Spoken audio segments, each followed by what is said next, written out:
नमस्कार, आप देख रहे हैं ऑनलाइन न्यूज वाला। मैं हूं आपके साथ दीपक गुप्ता। मायावती ने तो कांग्रेस पार्टी के साथ गठबंधन से इनकार कर दिया, लेकिन कांग्रेस ने एक ऐसी रणनीति बनाई है जो कांशी राम के कदमों पर चलते हुए बसपा के तमाम दलित वोटर्स को अपने साथ साधने में कामयाब हो सकते हैं। जी हां, अगर मायावती साथ नहीं आए तो क्या हुआ? कांग्रेस को तो आवश्यकता है वोटर्स की, और ऐसे में कांग्रेस नए वोटर्स को जोड़ने के लिए, खासकर दलित वोटर्स को जोड़ने के लिए बड़ा खेल उत्तर प्रदेश में करने की तैयारी में है। बहुत जल्द इसको लेकर बड़ा ऐलान हो सकता है, लेकिन अभी थोड़ा वेट एंड वॉच की कंडीशन में नजर आ रही है कांग्रेस पार्टी। जी हाँ, आप सभी ने सही सुना कि कांशी राम ने जो विरासत तैयार करी, एक बड़ी सियासत तैयार करी दलितों को लेकर, वही अब कांग्रेस छीनने जा रही है, वो भी मल्लिकार्जुन खड़गे के दम से। इससे पहले भी हमने अपने चैनल के माध्यम से आपको एक रिपोर्ट के माध्यम से बताया था कि कांशी राम या जो तमाम बड़े नेता हैं उनकी विचारधारा पर कांग्रेस चलकर दलित वोटर्स को साधने की कोशिश करेगी। लेकिन इस पर एक नया बड़ा अपडेट ये आया है कि इस बार के लोकसभा चुनाव 2024 में 2 सीटें ऐसी बताई जा रही है जहां से मल्लिकार्जुन खड़गे को चुनाव लड़ाया जा सकता है। और मल्लिकार्जुन खड़गे को वहां से चुनाव लड़ाने की रणनीति यही होगी कि वहां से जो दलित वोटर्स को साधने का खेल होगा शुरू, वो कांग्रेस पार्टी शुरू करेगी। लेकिन जैसा कि आपको बताया, कांग्रेस अभी थोड़ी वेट एंड वॉच की कंडीशन में नजर आ रही है, क्योंकि बसपा क्या अपना ये आखिरी फैसला सुना चुकी है या अभी फैसले में बदलाव करेगी गठबंधन के? ये भी सवाल बना हुआ है, क्योंकि घोषित चुनाव के बाद मायावती चुप नजर आ रही है। मायावती कोई भी कभी बड़ा ऐलान कर सकती है, तो इसी को लेकर कई सवाल खड़े हैं। इस बीच आप सभी को जानकारी दे दें कि क्या रणनीति कांग्रेस पार्टी ने बनाना शुरू करा है दलित वोटर्स को साधने के लिए, और कैसे ये मायावती के लिए बड़ी खतरे की घंटी बताई जा रही है। एक तरफ समाजवादी पार्टी ने तो मुसीबत पैदा कर ही रखी थी, लेकिन कांग्रेस पार्टी ने भी अब यही दाल चलना शुरू कर दिया। तो देखिए आप हमारी एक खास रिपोर्ट, जिसके माध्यम से आपको ज्यादा जानकारी मिलेगी।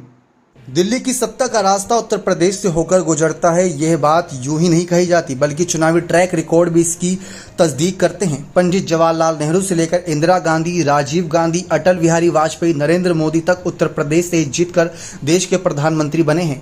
बीजेपी को विपक्ष इसी रास्ते पर रोकने की कोशिश में है, जिसके लिए सियासी ताना बाना बुना जाने लगा है। इसी के मद्देनजर कांग्रेस अध्यक्ष मल्लिकार्जुन खड़गे को उत्तर प्रदेश से 2024 का लोकसभा चुनाव लड़ाए जाने की तैयारी है। खड़गे के लिए यूपी की उस सीट को भी चिन्हित किया गया जहां से बसपा संस्थापक कांशीराम जीतकर पहली बार सांसद पहुंचे थे।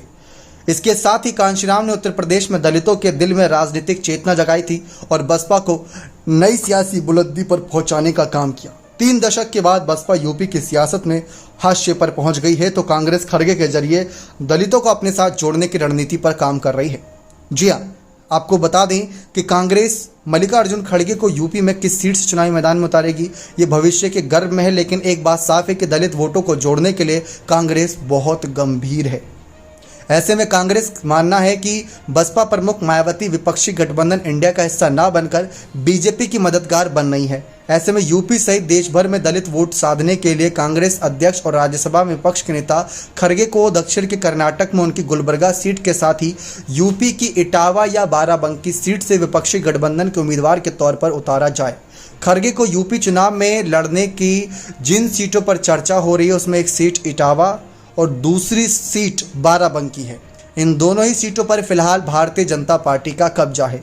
लेकिन दिलचस्प बात यह है कि एक सीट बसपा प्रमुख मायावती के राजनीतिक गुरु कांशीराम सांसद थे, जबकि दूसरी सीट से उनके करीबी रहे पीएल पुनिया सांसद चुने गए थे। इटावा सीट पर दलित पिछड़े वोटों का समीकरण है। दूसरी बाराबंकी सीट पर दलित मुस्लिम कॉम्बिनेशन काफी मजबूत है। इटावा से चुनावी मैदान में उतरते हैं तो यादव बेल्ट की सीटों को प्रभावित कर सकते हैं, सपा का साथ भी उन्हें मिला हुआ है। तो बाराबंकी सीट से उतरते हैं तो रायबरेली, अमेठी सहित अवध सीटों को प्रभावित करेंगे। कांशीराम जी के बारे में आपको बताएं तो कांशीराम जी को कौन नहीं जानता। साल 1984 में बसपा का गठन के साथ दलित समाज का एक पुख्ता सियासी आधार तैयार किया। देश के अलग अलग हिस्सों में घूमकर पिछड़े दलितों, आदिवासियों और अल्पसंख्यकों के बीच अभियान चलाते रहे। मुलायम सिंह यादव ओबीसी अल्पसंख्यक सियासत कर रहे थे। कांशीराम यूपी की सहारनपुर, अमेठी, इलाहाबाद और पंजाब की होशियारपुर लोकसभा सीट से लड़कर हार चुके थे। 1991 में यूपी की इटावा लोकसभा सीट खाली हुई थी, जहां उपचुनाव में कांशीराम जीतकर पहली बार सांसद चुने गए। उस समय तक इटावा लोकसभा सीट अनारक्षित सीट थी। कांशीराम की जीत के साथ यूपी में नए राजनीतिक समीकरण शुरू हुआ। इटावा में कांशीराम को जिताने में मुलायम सिंह यादव की बहुत बड़ी भूमिका थी। मुलायम के खास राम सिंह शाक्य जनता दल से प्रत्याशी थे, लेकिन उन्होंने कांशीराम की मदद की। कांशीराम के कहने के बाद ही मुलायम सिंह ने समाजवादी पार्टी का गठन किया था। कांशीराम ने उस समय कहा था कि यदि मुलायम सिंह से अगर हाथ मिला लें तो यूपी में सभी दलों का सुपड़ा साफ हो जाएगा। इटावा जीत के बाद मुलायम और कांशीराम की जुगलबंदी शुरू हुई और 1993 में दोनों मिलकर चुनाव लड़े, बीजेपी का सफाया कर दिया था। कांशीराम अपने 85 बनाम 15 के मिशन को लेकर चल रहे थे, जिसमें मुलायम सिंह यादव उनके लिए फिट बैठ रहे थे। कांशीराम के सांसद चुने जाने के बाद बसपा को सियासी बुलंदी मिली। 1993 में सरकार में सहयोगी रही थी, तो 1995 में सपा के गठबंधन टूटने के बाद मायावती सीएम बनी। कांशीराम की बीमार होने के बाद बसपा की कमान मायावती के हाथों में आ गई, तो बहुजन समाज के मिशन से दूर होने और सत्ता के लिए सर्वजन की तलाश करने में इतनी मशगूल हुई कि 2007 में बसपा को अपने दम पर यूपी में सत्ता जोर मिल गई, लेकिन दलित आधार बसपा का सिकुड़ता गया। दलित माने जाने वाली जातियां भी उनसे अलग होती चली गईं और मायावती सियासी हाशिए पर पहुंच गईं, तो कांग्रेस दलित वोटों को साधने के मिशन में जुट गई। कांशीराम की सीट से खड़गे को लड़ाने का प्लान इसी वजह से माना जा रहा है कि शायद वही साल वही इतिहास दोहरा दिया जाए। विपक्षी गठबंधन इंडिया के साथ गठबंधन करने के बजाय अकेले चुनाव लड़ने की तैयारी में है बसपा। ऐसे में कांग्रेस खड़गे को विपक्षी गठबंधन की तरफ से यूपी में चुनाव लड़ाने की तैयारी में है, जिसके जरिए एक तरफ मायावती को सियासी संदेश देने और दूसरे दलितों वोटों के विश्वास को जीतने का प्लान है। ऐसे में खड़गे के लिए उसी सीट को चिन्हित किया जा रहा है जहां से कांशीराम सांसद चुने गए थे। इस तरह सीधे तौर पर कांशीराम की विरासत को खड़गे के जरिए कांग्रेस अपनाने की कोशिश कर सकती है।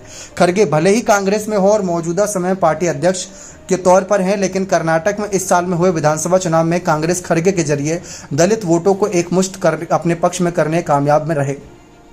आपको बता दें कि जोर शोर से यहाँ पर तमाम मुद्दे को उठाते हैं, कहीं ना कहीं खड़गे, इस बात में कोई दो राय नहीं। सपा आरएलडी को भी दलित वोटों का फायदा होगा अगर खड़गे सामने आएंगे। उत्तर प्रदेश में दलित मतदाता 22% हैं, जो किसी भी दल का खेल बनाने और बिगाड़ने की ताकत रखते हैं। 2022 में 15 करोड़ से ज़्यादा मतदाता हैं। आपको बता दें कि जिनमें 3 करोड़ से ज़्यादा दलित समुदाय के वोटर्स हैं। बसपा के राजनीतिक उदय से पहले तक दलित वोटर्स कांग्रेस का परंपरागत वोटर हुआ करता था, लेकिन वक्त के साथ छिटक गया और यही बसपा के साथ भी हुआ कि वक्त के साथ दलित वोटर छिटक रहा है।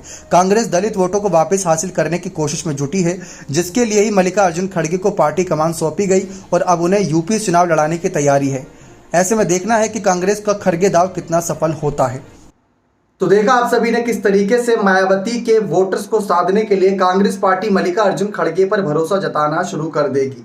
मल्लिकार्जुन खड़गे को आगे किया जाएगा और साफ तौर पर यह नजर आ रहा है कि वहां से बसपा के नए वोटर्स को अपने साथ लाया जाएगा।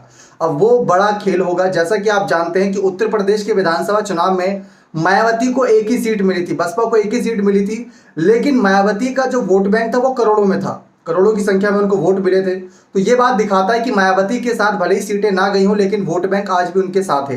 तो उसी को छीनने की तैयारी में यहाँ पर नजर आ रही कांग्रेस पार्टी। लेकिन इस रिपोर्ट में आपको यही बताया कि कांग्रेस की नजरें इस बात पर भी है कि मायावती का ये आखिरी फैसला था कि फैसले में बदलाव करेगी, क्योंकि अजय राय, प्रियंका गांधी और राहुल गांधी जैसे नेता मायावती के समर्थन में कई बार कुछ बातें कह चुके हैं। लेकिन मायावती भी कह चुके हैं कि जब भी कांग्रेस मुसीबत में आती है तब भी दलित नेताओं को आगे कर देती है, और इस बार मल्लिकार्जुन खड़गे को बलि का बकरा बनाया है। लेकिन ये बलि का बकरा मल्लिकार्जुन खड़गे बने हैं या मायावती को यहाँ पर पूरी तरीके से पछाड़ने के लिए बड़ा चाल चली है कांग्रेस ने, ये तो देखना आने वाले वक्त में दिलचस्प होगा। लेकिन आपको क्या लगता है कि क्या इस फैसले की वजह से मायावती अपना फैसला बदल देंगी? कांग्रेस ने सही रणनीति तो बनाई है, लेकिन इस रणनीति पर कितना कामयाब होंगे? क्योंकि एक तरफ सपा भी दलित वोटर्स को साधने के लिए चंद्रशेखर आजाद समाज पार्टी के मुखिया का समर्थन ले रहे हैं, जयंत चौधरी भी आजाद समाज पार्टी को आगे करना चाह रहे हैं, लेकिन दूसरी तरफ मल्लिकार्जुन खड़गे को आगे करना ये कांग्रेस का सबसे बड़ा दाव बताया जा रहा है। अब देखते हैं कांग्रेस की ये चाल कितनी कामयाब रहती है। बाकी आप बने रहे, चैनल को सब्सक्राइब करके उम्मीद करते जानकारी पसंद आई होगी तो वीडियो को लाइक और वीडियो को साथ ही साथ शेयर भी कर दीजिएगा अपने तमाम साथियों के साथ, ताकि पता चले कि कैसे दलित वोटर्स का खेल बदलने वाला है उत्तर प्रदेश में। बने रहे चैनल के साथ। बहुत बहुत धन्यवाद।